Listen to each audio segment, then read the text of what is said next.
କଥା ନୁହଁ। ଆପଣ ଖାଇଦେଲେ ଚାରିଟା ପୁଣି ରେଟ୍ କରୁଛନ୍ତି କେତେ ଦେବେ? ଭଗବାନ କହିଲେ ଲକ୍ଷ୍ମଣରେ କେତେ ଶ୍ରଦ୍ଧାରେ ଆମକୁ ସେ କୋଳି ଦେଲା, ତାକୁ କିଛି ଦବାନି? ଲକ୍ଷ୍ମଣ କହିଲେ କଣ ଦେବେ ଭାବୁଛନ୍ତି?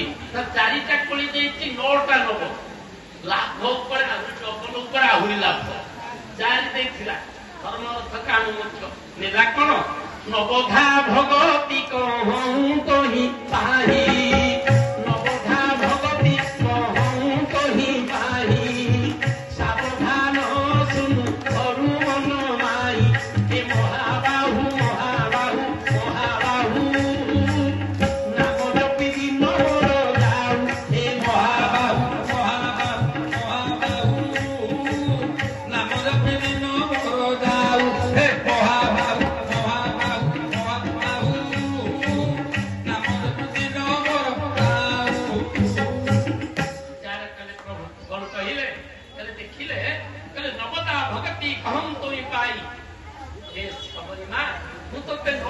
ଭକ୍ତି ଦେବି।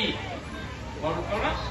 ଶ୍ରବଣଂ କୀର୍ତ୍ତନଂ ବିଷ୍ଣୁ ସ୍ମରଣଂ ପାଦ ସେବନଂ ଅର୍ଚ୍ଚନଂ ବନ୍ଦନଂ ଦାସ୍ୟ ସକ୍ଷମାତ୍ମ ନିବେଦନଂ। ଶ୍ରୀମଦ୍ ଭାଗବତର ସପ୍ତମ ସ୍କନ୍ଧରେ ପ୍ରହ୍ଲାଦ ଶିଖେଇଛନ୍ତି ତାଙ୍କର ସାଙ୍ଗମାନଙ୍କୁ। ତାହେଲେ 9 ପ୍ରକାର ଭକ୍ତି ଅଛି। ପ୍ରଥମ କଣ? ନା ଶ୍ରବଣ। ମୋ ମା ମାନେ 9 ଦିନ ଧରି ରାମ କଥା ଶୁଣୁଛନ୍ତି। ଭାଗବତ 7 ଦିନ ଧରି ଚାଲୁଛି। ଭାଗବତ କଥା ଶୁଣୁଛନ୍ତି। ଇଏ ହଉଛି ପ୍ରଥମ ଭକ୍ତି। ପ୍ରଥମ ଭକ୍ତି ସନ୍ତନକର ସଂଜ୍ଞା। ପ୍ରଥମ ଭକ୍ତି ହଉଛି ସତ୍ସଙ୍ଗ କରିବା, ସାଧୁ ସଙ୍ଗ। ସାଧୁ ମାନେ ଖାଲି ବାବାଜୀ ନୁହଁ, ଯୋଉମାନେ ସାଧନ ମାର୍ଗରେ ରହନ୍ତି ତାଙ୍କ ସହିତ ମିଶିବା, ସତ୍ସଙ୍ଗ କରିବା, ଭଗବାନଙ୍କ କଥା ଶୁଣିବା। ଓଡ଼ିଆରେ ଜଣେ ସନ୍ଥ ଲେଖିଛନ୍ତି, ସାଧୁ ସଙ୍ଗେ ନାମ କୀର୍ତ୍ତନ କରିବି ଯାଉ ମୋ ଦିନ, ସାଧୁ ସଙ୍ଗେ ନାମ କୀର୍ତ୍ତନ କରିବି ଯାଉ ଦିନ, ପାପ ନୟନ କରୁ ହେ ଦର୍ଶନ, ପାପ ନୟନ କରୁ ହେ ଦର୍ଶନ, ନବଦୁର୍ବାନ ଶାନ୍ତମୂର୍ତ୍ତି ହେ ରଘୁପତି, ତୁମ ପାଦ ପଦ୍ମ ମୋର, ପାଦ ପଦ୍ମ ମୋର, ପାଦ ପଦ୍ମ ମୋର କୋଟି ପ୍ରଣତି ହେ ରଘୁପତି। ଆନନ୍ଦ କନ୍ଦ ଭଗବାନ କି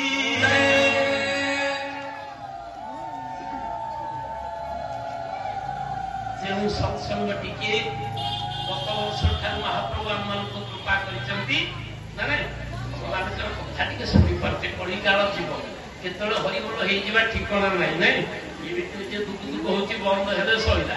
ନାଇଁ, କେତେ କଥା ସମ୍ପତ୍ତି କରି, କେତେ ବାଡି କରି, କେତେ ପଣ୍ଡିତ ଟଙ୍କା ଗଦେଇଥାନ୍ତୁ, କିନ୍ତୁ ଇଏ ରହିବନି ନା ନାଇଁ, ଇଏ ପଳେଇବ ଦିନେ। ସତ୍ସଙ୍ଗ କର। ମା ସବରୀ ପ୍ରଥମ ଭକ୍ତି ହଉଛି ସାଧୁ ସଙ୍ଗ କର, ସତ୍ସଙ୍ଗ କରିବା। ଦ୍ୱିତୀୟ ଭକ୍ତି ନା ପୁରୁଷରୀ ଅତି ମମ କଥା ପ୍ରସଙ୍ଗା, ମୋର କଥାକୁ ଯିଏ ଆନନ୍ଦରେ ଶୁଣେ ସିଏ ହଉଛନ୍ତି ଦ୍ୱିତୀୟ ପ୍ରକାର ଭକ୍ତି। ନାଇଁ, ମୋର ମା ମାନେ କେତେ ଆନନ୍ଦରେ ବସିକି ଶୁଣୁଛନ୍ତି, ଆଉ ଆସିଲା ବେଳେ ଟିକେ କଥାବାର୍ତ୍ତା ହବନି ନା କଣ? ବ୍ରହ୍ମା ଯୋଡ଼ିଏ ଆଶୀର୍ବାଦ କରିଛନ୍ତି ମା ମାନଙ୍କୁ। କଣ କହିଲେ? ଦୁଇ ହେଲେ ଟିକେ ଟୁକୁଟା ପହବା ଥରେ ଟ୍ରେନରେ ଯାଉଥିବା, ଗୋଟିଏ ଆମର ରାଜନଗର ମା, ଗୋଟେ ନୟାଗଡ଼ ମା, 2 ଜଣ ଯଦି ମେଳ ହେଇଯିବେ, ସେ ନାନୀ ଅପା ହେଇକିରି ଫୋନ ନମ୍ବର ଦିଆନିଆ ହେଇସାରିଥିବେ। ଆଉ କଣ, ଆକାଉଣ୍ଟ ଚେକ୍ କଳାକୁ ସାଇବର କ୍ରାଇମରେ ସବୁ ପାରେ, ଆଉ କଣ, ସବୁ ତଥ୍ୟ ଦେଇଥିବେ। 20 ପୁରୁଷ ବସିଥିବେ, କିଛି ସିଏ ତା ବାଟରେ ଆମେ ଆମ ବାଟରେ ନା ନାହିଁ। ଏଇଟା ବ୍ରହ୍ମାଙ୍କର ଗୋଟେ ଆଶୀର୍ବାଦ ଅଛି। 1ରୁ 2 ହେଲେ ପାଟି କରିବେ ଥୟ। ଆଉ ଗୋଟିଏ ଦେଇଛନ୍ତି, ଯେତେ ଭଲରେ ଥା, ଯଦି ସିଏ 2-3 ଜଣ ବୋହୁ ପଳେଇ ଆସିଲେ ଛାଞ୍ଚୁଣି ମୁଣ୍ଡି ଅଲଗା ହବା ଥୟ। ତ ଏକାଠି ଭାଇ ଗୁଡାକ ମୁଢି ଚୋବଉଥିବେ ପିଲାଦିନେ, କଣ ହବ କେଜାଣି, ସାଙ୍ଗେ ସାଙ୍ଗେ ତ ଖାଲି ଆରାଇ ଡାକିକିରି ମାପ ଚୁପ, ତାପରେ ଠେଙ୍ଗା ବାଡି ସବୁ କାମ ସିଆଡେ ହଉଛି କି ନାଇଁ ମୁଁ କହିପାରୁନି, କିନ୍ତୁ ଆମେ ସିଆଡେ ଅନୁଭବ କରୁଛୁ। ସଂସାର ଭିତରେ ବ୍ରହ୍ମା ଦେଇଛନ୍ତି। ଆଜି ମା ସବରୀ କେଡେ ମହିଳା ସେ ମହିଳା ହେଇଗଲା, କହିଲା ତୁ ସରି ନତି ମମ କଥା ପ୍ରସଙ୍ଗା, ଦ୍ୱିତୀୟ ହଉଛି ମୋର କଥାକୁ ଯିଏ ଆନନ୍ଦରେ ଶୁଣେ। କହିଲେ ତୃତୀୟ କଣ? କହିଲେ ଗୁରୁ ନଥାଇ ସତ ଜ୍ଞାନ କାହୁଁକୁ ପାଇବୁ ଅର୍ଜୁନ। ଯଦି ଗୁରୁ ନାହିଁ ଜୀବନରେ, ତେଣୁ ତୁଳସୀ ଦାସ କହିଲେ, ଭଗବାନ ରାମ କହୁଛନ୍ତି ତବରି ମୋର ତୃତୀୟ ଭକ୍ତି କଣ ଜାଣିଛୁ? ଗୁରୁପଦ ପଙ୍କଜ ସେବା ଈଶ୍ୱରୀ ଭଗତି ଚୌଥି ଭଗତି ମନ ଗୁରୁମଗନ ପରଙ୍କ ପଟ ବିଘା बोल श्री राम जय राम जय जय राम श्री राम जय राम जय जय राम श्री राम जय राम जय जय राम जय रघुनंदन जय घनश्याम। मां माने पानी भरला बेले भगवान को नाम कर दउथेबे काई ना हम 3 घंटा सइला परे कोनाल को कोन हेकी जीवन नै पंडित केते श्लोक बोलले केते मजा कथा कहले केते गीत बोलले सब कुआडे गला नेकी जीवा नाम जदि 100 थर भगवान को नामटा हे जाइथबो से तो मूल ना ना मूल होती भगवान के नाम कथा शुणुवा नाम भी करुवा भगवान को विचार देले गुरुपद पंकज सेवा सारी भगती अमान बोले चतुर्थ भक्ति कौन? चौथी भगती मम गुण गान कर कपट प्रति गान कपट त्याग करके प्रभुंर गुणगान करवा।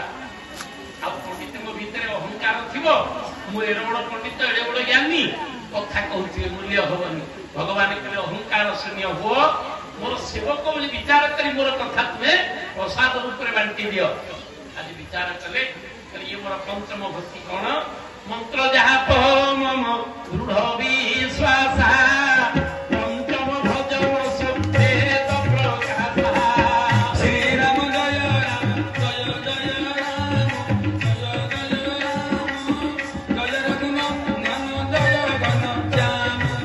मंत्र जाप मम दृढ़ विश्वास भगवान मंत्र को दृढ़ जप कर जो मैंने गुरु दीक्षित से मंत्र को माला को जप कर वर्षा दिन दुआरे बसिक सन्ध्या बेले ठाकुर घर आसवि दुआरे बसिक मोर मालाटी पड़ोती मोर सांग देखाई कौन चलैच मुझे हाँ माड़ी गड़ौच मुझे माड़ी गड़ौची ताली बाड़ौची प्रभु देते ये जन्म माड़ी गड़ेबी ताली बाड़ेबी बड़ सार प्रिंसिपाल आम मास्टर सी कॉलेज प्रिंसिपाल विड़े जो पाऊचु मासक मास ताकू केंते गणुचु आम तो मारिकी गड़ौचु गड़ौचु आम जो टंका विड़ाटे धरिया माँ गणिमा खाली बाहर नहीं सी कौन कहूँ पलैबी पलैबी पलैबी नहीं जिते दरमा पा जिते पैसा कमा गणिला बेलू से खाली एमती एमती होची नहीं खाली कहूँ पलैबी पलैबी पलैबी पलौची तो जिते रोजगार कर पुणी धार करू